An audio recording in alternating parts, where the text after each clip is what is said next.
Blended Podcasts. Brought to you by Blended Audio.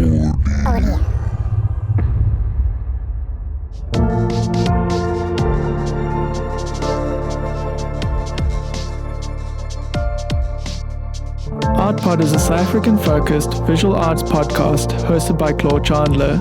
Join me weekly every Saturday as I'm joined by a new guest who occupies a position within the visual arts community, ranging from fine arts, tattooing, framing, and logistics.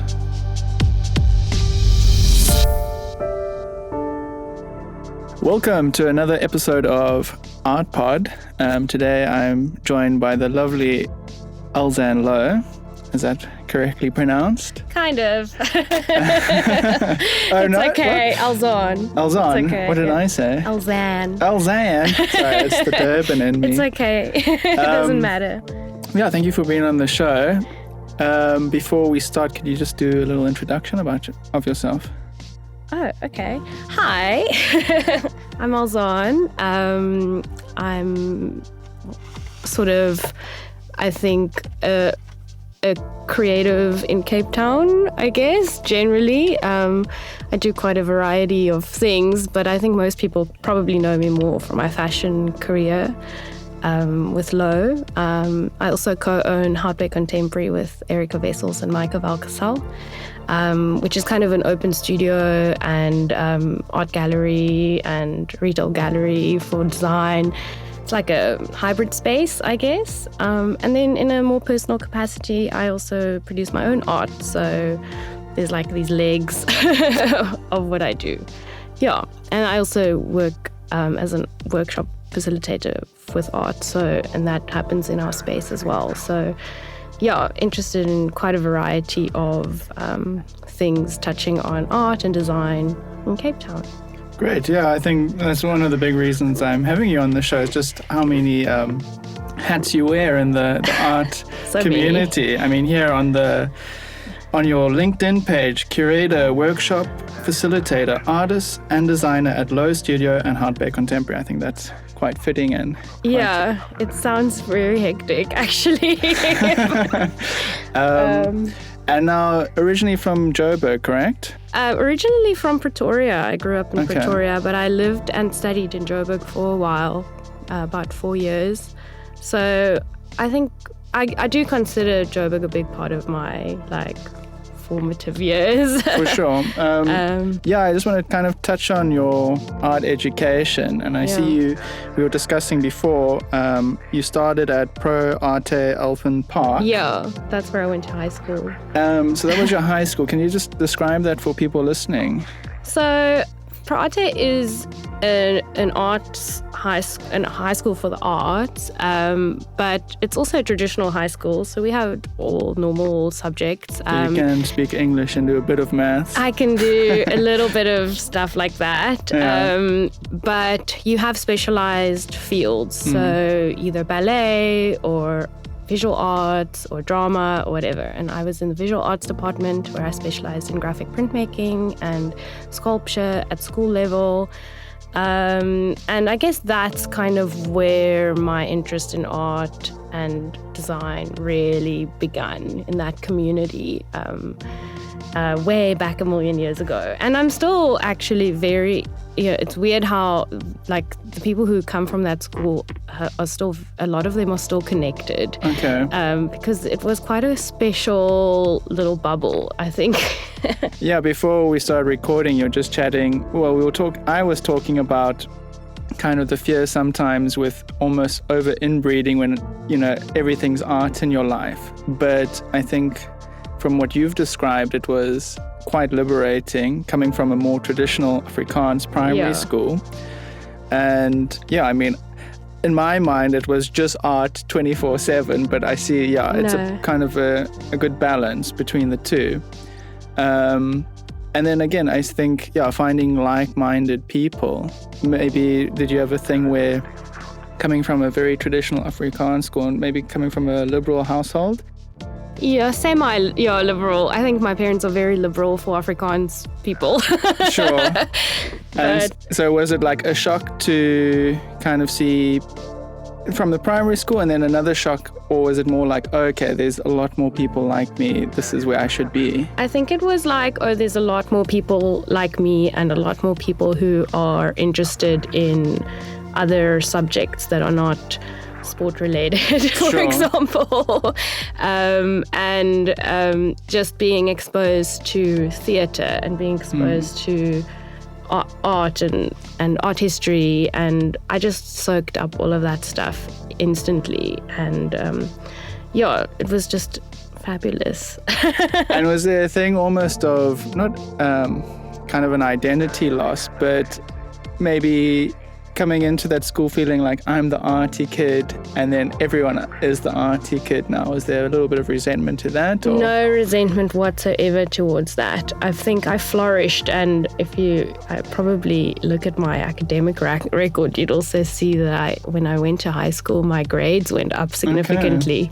And also in academic field. We're talking a lot about my very early years. Yeah, we're just gonna... That's okay. I mean, those were very nice years. But I think as a human, I had a space to flourish for the first time and to find like-minded individuals and to find subject matter that really interested me. And in a lot of ways, even like intellectually, it was very stimulating. Like if you think of doing art at school, it's mostly like very practical and drawing pictures and stuff like that. Yeah. But I really enjoyed history of art a lot. I've always enjoyed history as well, but and just having discussions and intellectual conversations about art and works of art and history of art, and I had never had exposure to that. Before that, as a young child, I just always thought art was just drawing pictures. I didn't realize that there could be content behind it. Sure. I didn't realize that it could be a place or a tool for self-expression. I just thought, hey, you like red and blue and drawing and colors and what. So I think that aspect of it is what going to that school really opened up in my mind. And led me down the path of using those tools further on in my life. No, and I mean, from the reading I've done, you carried on pursuing into tertiary. You studied photography. I studied photography at Hout, and then from there you went into fashion design, which was a huge part of your career and life, and still is, I guess. Yeah. How did those jumps or shifts happen? Very weird, very weirdly. I think I studied photography. I wanted to study art, but I didn't, because as most people, when they're 18 years old who wanted to go study art, most people tell you, don't study art. Yeah, I sometimes even tell people don't study art. So I think I thought, with my 18-year-old brain, I thought, okay, well, I'll study photography because I could probably make a career out of photography, and it's still relatively creative, and it's a new medium that I don't know anything about. So that's what I really wanted to get out of it. But I think when I started studying photography, I was still approaching it as an artist. I wasn't approaching it as like something I could really make a life out of. I was doing very weird fringe projects as a photography student, and very weird interpretations of themes. I was kind of rebellious at that stage as well. I mean, you stuck with it. You did the full 3 years and got a diploma. But I do tend to stick to things. Right, clearly. I like finishing projects. It bothers me if I don't finish things. But also, I learned a hell of a lot from being in that environment. But I never worked as a photographer professionally. Towards the end of that, I found myself very focused always on what was going into the content of what I had to shoot for projects, and spending a lot of time building things, making things, styling things, and not being so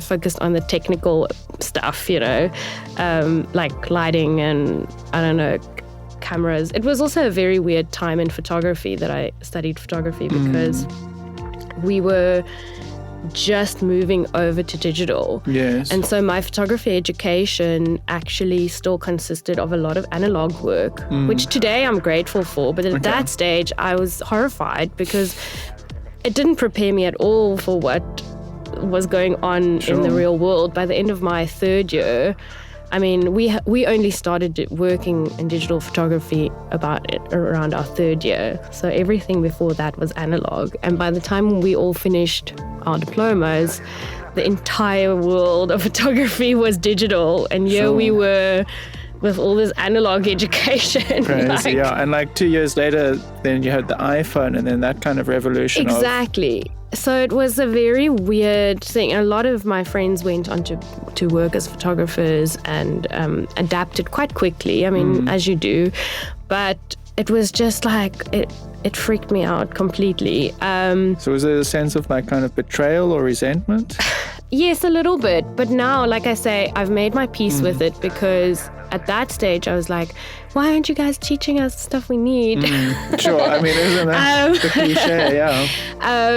But now, as I'm, I don't know, growing a little bit older, I guess, and I realize how much I really actually enjoyed, specifically like having a full year of black and white printmaking, you know, in the darkroom, and developing film and things like that, you know, which actually links a lot to printmaking, or the way I look at printmaking in my own personal art practice. And a lot of that influence in terms of just visually how you sort of look at grayscale and how you use light. And studying photography contributed to my visual literacy in a way that I can't even actually explain. Sure.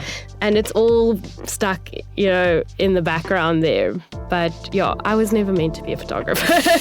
That's okay too. No, but I could definitely see it feeding into your later career, and then I think also, you know, straight out of the gates of high school, sometimes that bit of structure and you know, routine is also good, I guess. And I mean, good for you for sticking with it. Exposure to also a whole different, I like that challenge of immersing myself in a different community and world, and being surrounded all of a sudden by these techie dudes. Sure.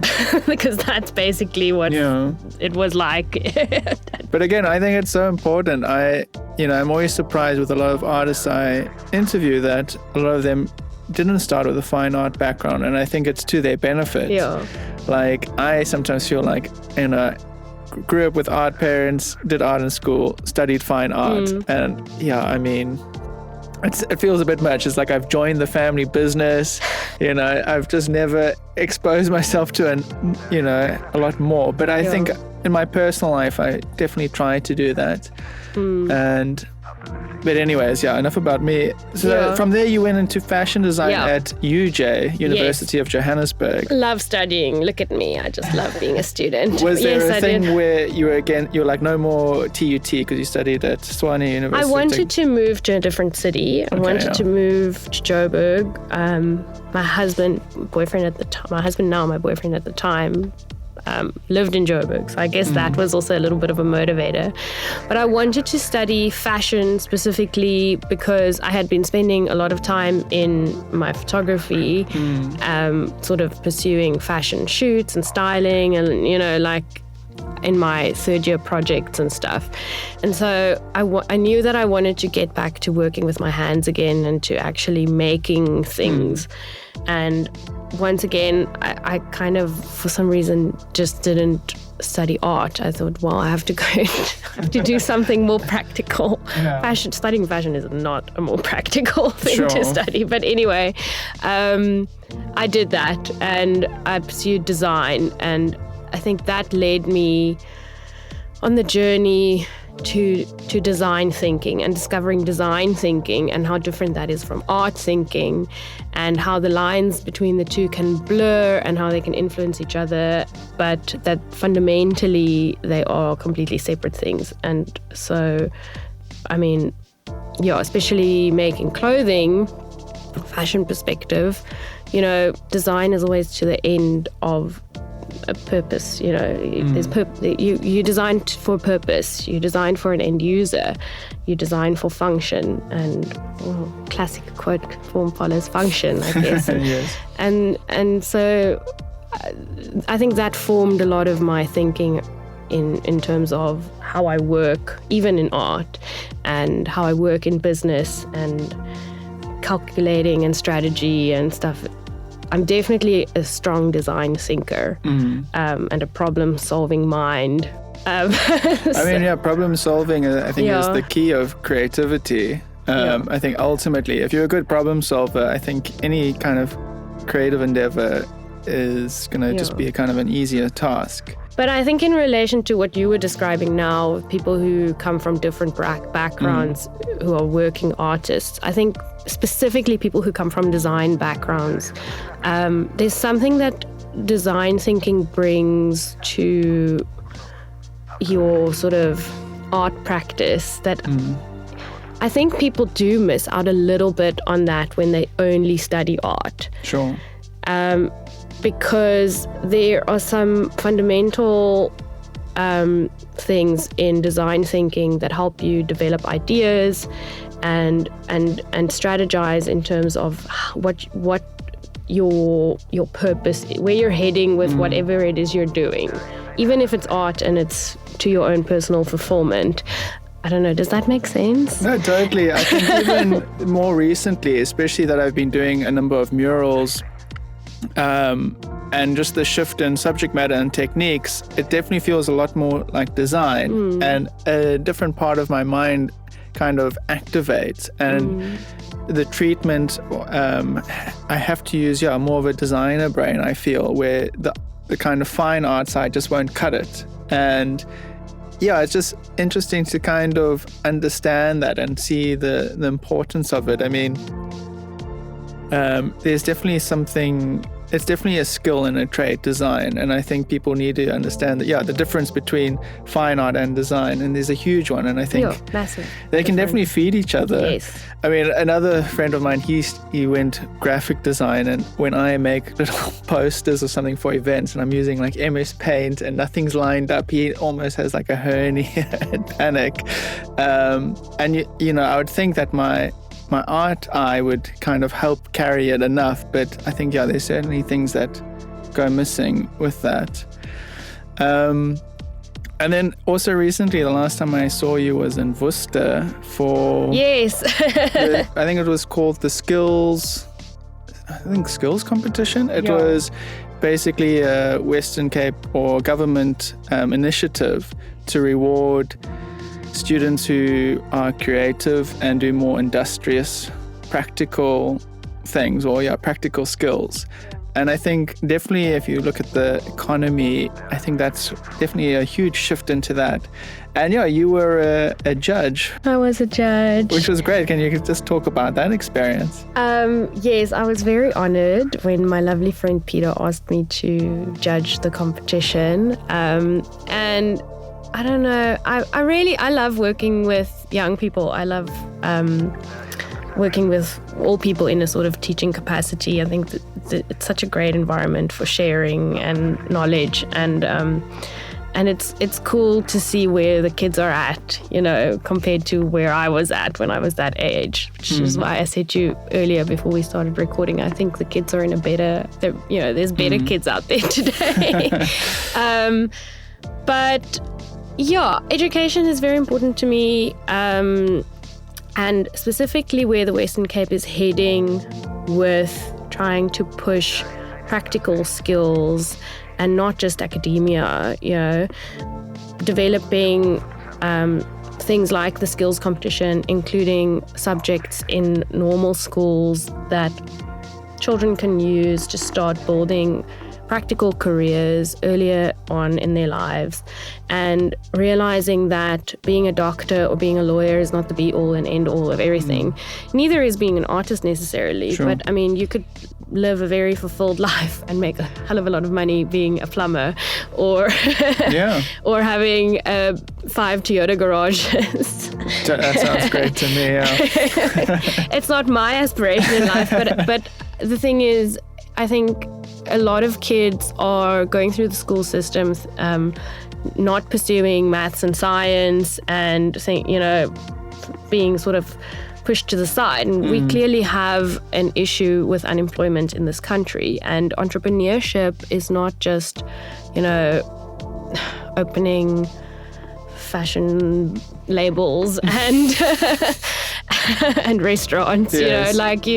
There are a lot of things that communities need, like builders or whatever, like I said, plumbers or whatever, and a lot of design thinking and practical problem solving skills need to be developed in schools for children to be able to pursue those kinds of very necessary careers. Sure. And so I liked supporting the skills competition because I think it breaks down those social sort of stereotypes about having to aspire to become a doctor one day or having to aspire to become a lawyer or some sort of academic one day, which is obviously No, for nonsense. sure. I mean, when we were at that competition, there was like the welding section. I was just thinking, if I could have done welding in school, I would have been so happy. And I'd be using it now today. Yeah. But as you said, I think when there's kind of affirmation to those skills and those trades, anything artisan, I think that's a huge motivator. There's always a sense, as you say, like top academia. And I think academia is quite limited in terms of career. Completely. I mean, it's just lecturers, or you might get into writing, but it's also limiting in this country in terms of funds because not everyone can afford to go to tertiary university. There are only so many bursaries out there.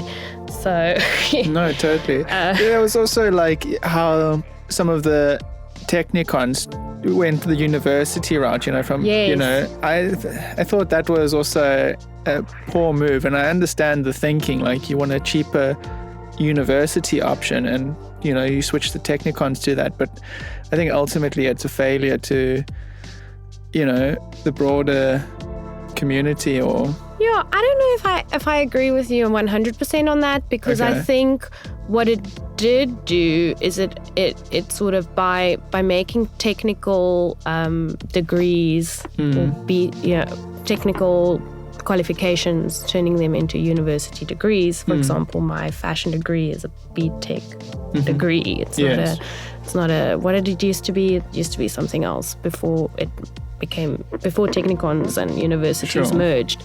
And so what I think that does is it adds affirmation, or gives affirmation to those skills as well. To say that you can have a degree in fashion, that fashion is something worthy of studying academically. And studying fashion academically is a growing thing, and it's very necessary also in our world, in my opinion. No, for sure. I mean, ultimately, when I say technicon, I don't want it to be full on, this is just technical. I think ultimately, the theory and that always feeds the practical stuff. But I don't know if it's just a thing of access or... But I do understand the power of titles and accolades. That's what I mean, does completely shift mental perspectives. So I see you did tutor for a bit, and you, as you say, you're very into educating. That never stuck. You never wanted to... Not necessarily in a university format. I also moved away from Joburg, so I would have never pursued tutoring in that sense. But I did enjoy tutoring at university level. I've always enjoyed being in a class environment, and I've always enjoyed teaching, and I think it has sort of funneled into what I do nowadays with workshops and stuff. Yes. We'll see. There's going to be some teaching in my future coming soon. Well, that's almost kind of tuned. A nice pivot, because I mean, the big reason I wanted you on the show was just to talk about Hout Bay Contemporary. Yes. I guess, you co-founded it with the two Erica and Micah, I mean, that's a huge thing to take on. And tell me about it. But I find it's just like so refreshing and so exciting to see that bravery. And I think the art community definitely needs more of it. do you find, I mean, it is within the Hout Bay community, which I remember first coming to Cape Town, there was a sense of like kind of artsy, hippie community. Is there support amongst the other galleries or shops within there? And is there a kind of a goal to transform it or elevate it in any ways?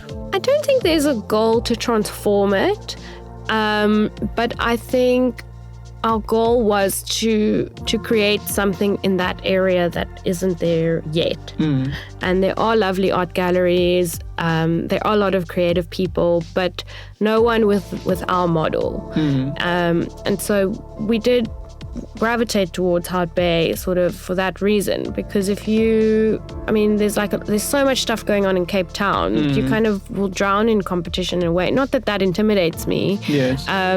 I would love to have a space in town as well. But I just, I think in Hout Bay, there's almost a little bit of a need for it. People were sort of hungry for it. Yes. So we are getting support from the local community. We obviously need more, but it's also, you always need more. You always need more support if you are in any sort of form of retail. Like, you need support all day, all hour. Yes. So come out and support us. But we are seeing it grow, and I think that does stem from people being hungry for something contemporary specifically. Yes. And something different, because I sometimes lose the words for what Hout Bay Contemporary is, because it is in a way a gallery, but it doesn't function like a normal gallery. It functions like a retail space. And it also has art and design and craft, and it's also an open studio where we physically work, and we wanted it to be this sort of weird hybrid space, and not to follow a very traditional retail model, because there's a lot of, in my opinion, kind of wasted overheads when you just have a shop. Yes. And it just, you just have to pay someone to sit there and sell stuff. And you, as the actual maker or curator of the space, don't really come into contact directly with your customers. So I wanted to be able to work in the space, so did Erica and Micah, so that when people walk in the door, they would deal with us, and they would be able to talk to us about our work. That's not to say we never have people who just work for it, but even if we do have people work in this space, like salespeople or whatever, they're normally highly trained people who are really personally connected to us as well and know our work very well. Sure. So I don't know, does that make sense? No, it makes sense. I mean, when I first moved to Cape Town, and I got introduced to a creative collective or an artist studio, it completely blew my mind. I didn't have that in Durban, and I think. And, once a year at Eastside Studios, we have our annual open studios. And I think people love that experience. That's coming up soon. This is pre-recorded, so it's probably going to happen after. This is going to be released after that. But I think people really, are intrigued by that kind of seeing behind the curtain. And I think it's great for Hout Bay Contemporary to utilize that. I mean, you get studio space and a retail space. So you get twice done, I guess. Yeah, exactly. Is there times where you working and you're just like, I'm on such a rhythm, and then it's like, oh, not right now to have a... For me personally, no. Because we're three, we split our time as well, and we've sort of split our retail responsibility in the sense that even though I may be working there on a Tuesday, for example. Tuesdays aren't my day to deal with people walking in, so I get to ignore people on a Tuesday, and then Erica has to get up from her desk and be interrupted. But I don't see it that way. I have a studio, a separate studio, where I work on personal projects for those things that you really need brain space for and you can't be interrupted. So I'm lucky in that sense to have that. But I don't know. I like talking. So that's absolutely fine. To people, I don't mind being interrupted. All right. I'll talk for days. We're going to be here till tomorrow. That's how much I like talking. And then I saw, on the website, you offer a lot of workshops and facilitate kind of creative, I guess, team buildings, you would almost call them. I don't know if it's sort of team building. There is definitely room for that. I like unlocking creativity in people, and I like working with people on all levels of experience in on their creative journey. So my workshops are predominantly at the moment focused on printmaking, but they are for all age groups, they are for all levels of practice, and I try to design them in such a way that anyone can slot in from anywhere and still have fun. So if you do have previous experience, you can come and you'll maybe learn some extra stuff. But they're more entry-level workshops in most ways. And I felt like that was an important thing to have in Cape Town, because especially in a printmaking sort of genre, there are a lot of workshops out there, but a lot of them are like quite focused on working artists who are trying to expand their knowledge base. Yeah. And there wasn't, in my opinion, when I was looking for just explorative workshops, things out there that were accessible for anyone. And I try to also make them not very intimidating. Sure. I mean, which is going to be sometimes tough with printmaking, but because I mean, there's quite a process behind it. But I think people I don't think they love that. And I think that what I love with printmaking is that kind of industrious process always just gives you fantastic results. And I think even if it looks crap, I think people are just so proud that they went through all the steps. Yeah. And look, printmaking is not difficult. It is, look, anything in life you can do and aspire to do it in the most perfect level. And obviously it's lovely to hone a skill and to really be a professional printmaker and work professionally and to try to get everything like super, super duper perfect. But I think there's also, like you said, space for just enjoying the process, for just going through the process. And there's a lot of mythology, in printmaking, and there's a lot of design thinking in printmaking, actually. I realized this when, I don't know if you remember, but Catherine Meading and I did all those printmaking interactive things last year at Untitled. Yes. And we spoke a lot about printmaking and versus other mediums. And I never really thought about it in the way that printmaking is something that you kind of have to figure everything out before you start. And then you create your image. You plan it all before, like a design. So you're making a blueprint so that you can reproduce an image. For sure. Shooting monotypes. But anyway, I digress. Yeah. Whereas if you are painting or if you're sculpting or whatever, it's additive. So you can, sort of decide, I want a little bit more light, I want a little bit more and you can build your image out of nothing. Whereas printmaking kind of activates another way of, reductive thinking. So I really enjoy that about it. Yeah, I think that's fascinating. Putting it like that, it makes a lot of sense. And I guess it's all about that big reveal, It is. And it's about exciting. That build up. But I also try to think very inclusively about printmaking. I'm not a purist, so anyone who's listening to this, don't judge me on purist levels. I always say I'm a vigilante printmaker because when I talk about printmaking, I even include photography in that, They're very similar contributions to like black and white photography printmaking. Sure. And I like working with things like cyanotypes and stuff like that as well, which, it's not the same as working in block printing or in etch or in, but you're essentially reproducing an image. So I include anything that reproduces image in my, thinking around printmaking. Digital as well. Okay, for sure. And where did the love of printmaking or the exposure to it first come to be?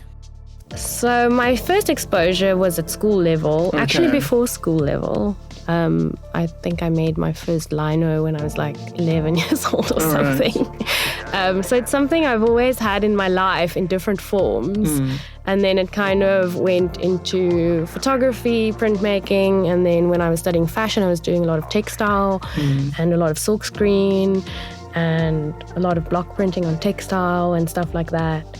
So it's always been there, but it's always been there in different formats. And that's why I'm so inclusive about my thinking around it. I'm not isolated to fine art printmaking in the sense of like etching or whatever, But those are also wonderful and I love exploring them. And I'm getting a new press, guys. Very exciting news. Very exciting news. But I also just love how, as you're doing it Entitled and interacting with the public with your printmaking, I see you've done a number of not kind of charitable or how would you call it, community efforts with your printmaking, like going through your Instagram. There was the Panty series, yes, which I love that series. It was fantastic. Thank you. Can you just chat a little bit about that series, and then you must, those who are listening, please just quickly go check it out. Well, so the panties I did, when was that? I think it was 2017. Yeah, that was a long time ago. That I did with Toma Now for they did a bloody big brunch, which is all around. It was raising funds for girls' sanitary sort of products, and especially also raising funds for introducing girls to education, specific subjects in education like science and maths and stuff, and how girls are losing a lot of school time and not pursuing a lot of those kind of, they call them STEM subjects, because they lose a lot of time from having their period and not having access to sanitary products. So I did that with them in 2017, and I mean, that's always been very close to my heart. Environmental issues have always been very close to my heart. We're doing Draw for Dog next weekend, which is a effort with DARG, the Domestic Animal Rescue Group in Hout Bay, where we're raising funds for them to look after the doggies. So I guess I have always done sort of social things. And then, yes, I'm doing another sort of female-focused contributing to an exhibition with James House, which is also in Hout Bay, and they're also raising funds and awareness for girls' sanitary products and girls' education. So, I mean, I love the admissions requirement. It's not 50; it's what, three packs of sanitary products or pads, or I think pads are probably a bit more relevant for girls in those communities, but.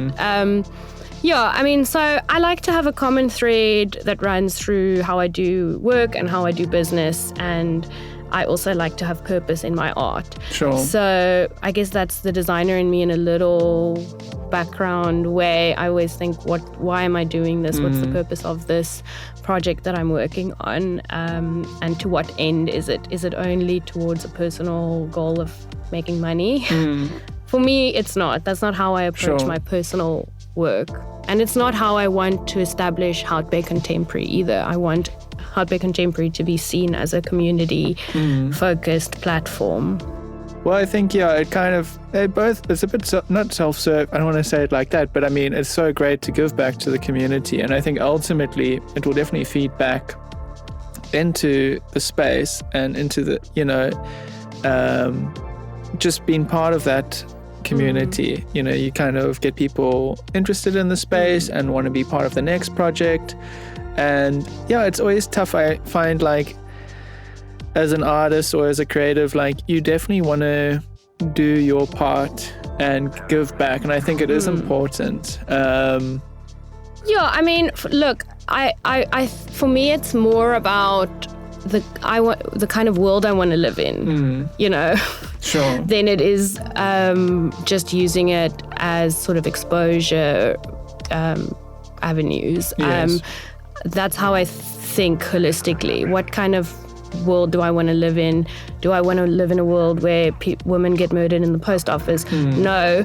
What am I actively doing on a daily basis to align my work and my daily operations with achieving that not being the world? Sure. So that's kind of, I think, what fuels me. And I think if you don't align yourself in that way, you run the risk of complaining a whole lot Sure. about what's going on. Yes. And separating yourself from the solutions. And that's, in my opinion, a slight judgment here, a bit cowardly. Not on you. I just mean that's not how I want to be in the world. No. That's not how I want my business or my legacy to be in the world. So For sure. I think, with these kind of really big world problems and these big issues, I think people forget that those small independent contributions are the force that are going to change things. I think people, take on these huge big concepts and problems and go at it, trying at it like a global level. But I think, always local and is very practical. And you can't be disillusioned and think you're going to solve all the problems of the world. Yes. But at the same time, you can't just remove yourself from everything and say, oh, well, there's nothing to do. There's nothing to be done. That's, well, I guess you could do that, but that's just not how I couldn't do that. I couldn't just separate myself like that. So, I don't know. We do have to address things at some level within your own personal capacity, even if you don't have money or a business or whatever. I think even just in how you treat people. And there's a lot of, I don't know, maybe I feel a little bit more responsibility in that regard also because of my Afrikaans heritage, and I don't have guilt or anything. I just have a sense that I don't want my kids to look at me and be embarrassed about what I've done in the world, Sure, yeah. And creating legacy in that way, that is something to be sort of proud of. And that is a responsibility on every individual, to sort of navigate how you want to be in the world and how you want to be perceived in the world. You can't just sort of say, oh, well, that's how I'm seen. Sure. And too bad. So would you say that's a huge kind of motivator or area you touch on in your, say, fine art career? I think so, yes. I mean, everyone's fine art career, I guess, is quite personal. Sure, yeah. It's your personal expression. So I don't want to hammer on about the whole being Afrikaans thing or whatever. I mean, that's not really something I Well, there's that one art critic called Jerry Soul, and I like how he framed it. It's sharing your inside world with the outside world. Yes. And just kind of giving, your lens or your reflection on things. And I think, it's great to have certain heritage or background or perspective and kind of give people a glimpse into that world. I mean, especially in a country like South Africa, there's definitely a lot of things are charged, a lot of things are very tense, and it's just nice to kind of approach them, just kind of in independent, tasteful ways. And I think, again, giving back to the community, just more independent little, I don't know what to use, dabs, gives people that glimpse that I think is very interesting and revealing.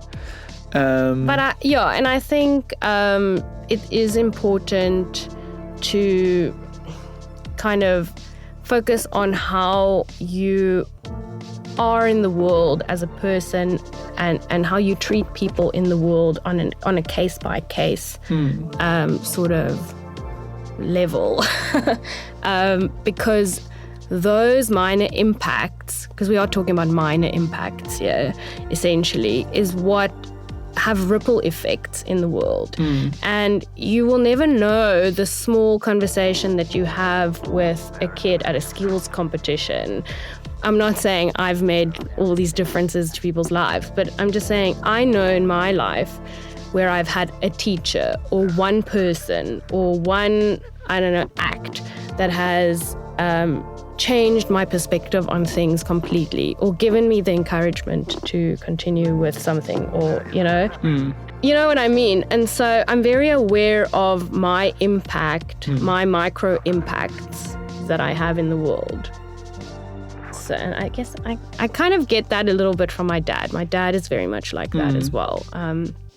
So I don't know, that kind of fuels everything that I do. It fuels how I work in business. It fuels how I design it. Because even if I make a garment, for example, I focus on how comfortable the label is. All right. On your skin. All right, sure. You know, I focus on how long a seam will last in the wash. I focus on how a small line change will make the garment fall better on your body and therefore have an impact on how you feel when you wear it. You know, and small things like that, like the length of a hem, or can change how sexy you feel, can change how revealing you are, or how modest you are, or how professional you look, or so minor impacts like that, and even in your art, are very important to me. I don't know.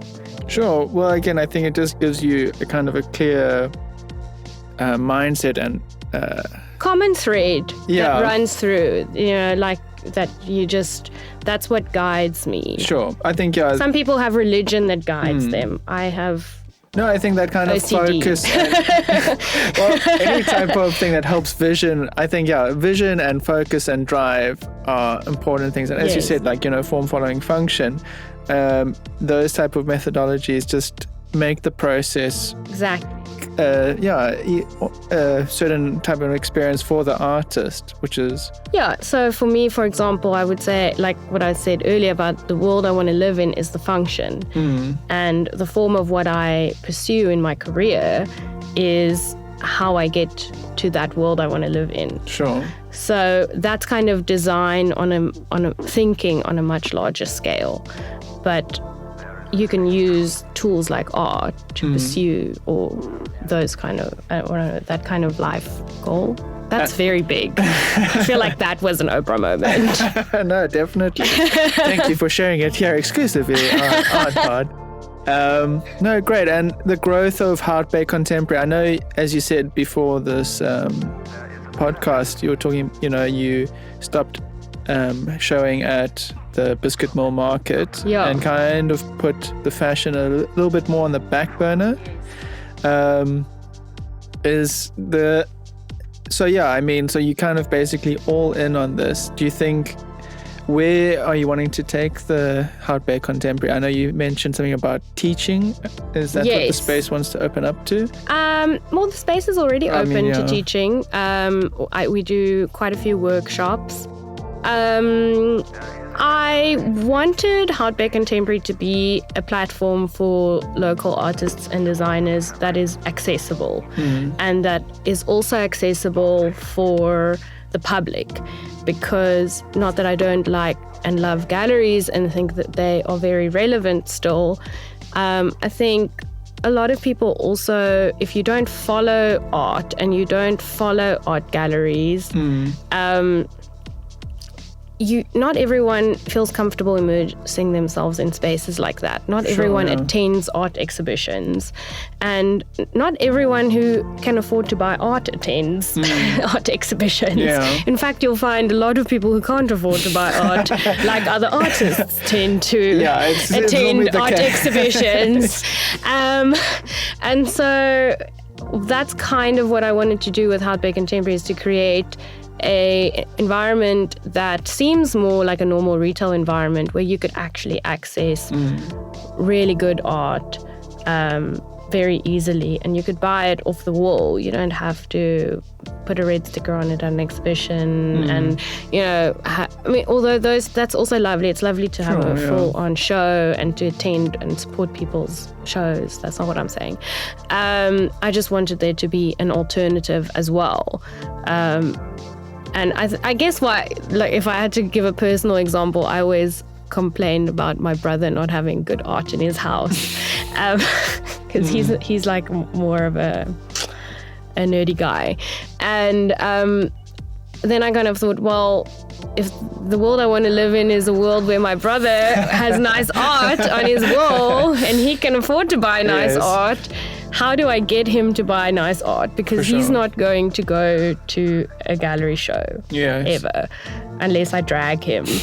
But that's not what he seeks out. But he would like to have nice art in his house. Keep telling him that. He might more likely end up in a retail environment where he could, that makes sense? No, and totally. I think there's a lot of people out there. And in our current economic state and the state of art in this country as well, I think a lot of artists are struggling. We need support. We need to access people who can invest in us. And it's not always easy to get to those big art collectors. Yeah, sure.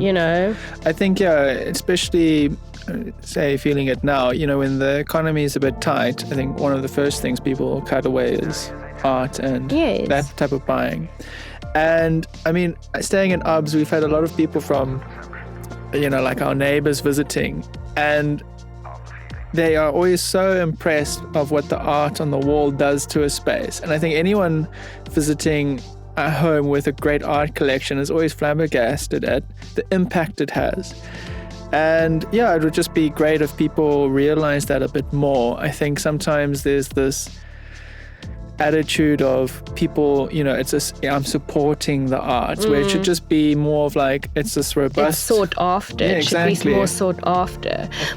But Yeah. I think the art world, there's a sticky problem for me in the art world where people are expecting this sort of, or artists are expecting this sort of support, but environments aren't necessarily very welcoming always to everyone, and that's like a little bit weird, because how are you going to get people to actually fight for your work, or to really want to invest in your work if the platform that you're presenting it on is excluding people? I don't like that. For sure. Well, I think, on that note, I think we have to call the episode. Thank you so much for being on. Before, just how people contact you, where to find the space, just, plug away. So I have a website, elzanne.com. That's where people can follow me, and everything is linked on there. Instagram, I'm very active on Instagram, at louw Cape Town as well. But the website's sort of the nicest portal, because you can book the workshops and everything on there as well. And then you should come to the shop, which is in Hout Bay, Main Road. Yes, it's got a lovely yellow exterior, right? Yes. Yeah. Very. And we have wine and coffee and good art and design. Perfect. Thank you again so much for being on the show. Thanks, Claude. Oh, and next week, please catch me interviewing Jessie Yende, or the South Africanist, on the podcast. That's exciting. I'm going to be listening. I hope so. Cool. Cheers, everyone. Thanks for listening. Bye. Art Pod is a South African-focused visual arts podcast hosted by Claude Chandler and produced by the generous assistance of Blended Podcasts, brought to you by Blended Audio.